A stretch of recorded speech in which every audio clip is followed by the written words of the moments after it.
શહેરમાં ગૃહ રાજ્યમંત્રી હર્ષ સાંઘવીએ ભાયલી ખાતે વડોદરા તાલુકા પોલીસ મથકના અદ્યતન ભવન તેમજ પોલીસ આવાસોનું લોકાર્પણ કર્યું હતું। ગૃહ રાજ્યમંત્રી હર્ષ સાંઘવી વડોદરાના પ્રવાસે છે ત્યારે શહેરમાં વિવિધ વિકાસના કામોનું લોકાર્પણ કરવામાં આવ્યું હતું।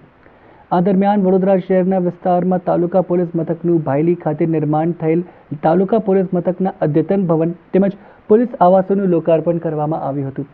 આ પ્રસંગે ધારાસભ્ય ચેતનસિંહ ઝાલા, પદાધિકારીઓ, અગ્રણીઓ, range IG Sandeep Singh, collector Atul Gaur, जिला विकास अधिकारी ममता हिरपरा, पुलिस अधीक्षक रोहन आनंद सहित पुलिस अधिकारीओ, कर्मीओ और नागरिकों उपस्थित रहा था।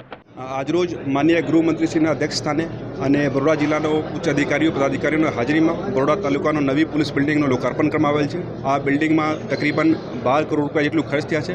આ ખૂબ જ અદ્યતન ટેકનોલોજી સાથે સજ્જ છે અને ભેગા 40 પોલીસ ક્વાર્ટર્સનું પણ લોકાર્પણ કરવામાં આવેલ છે।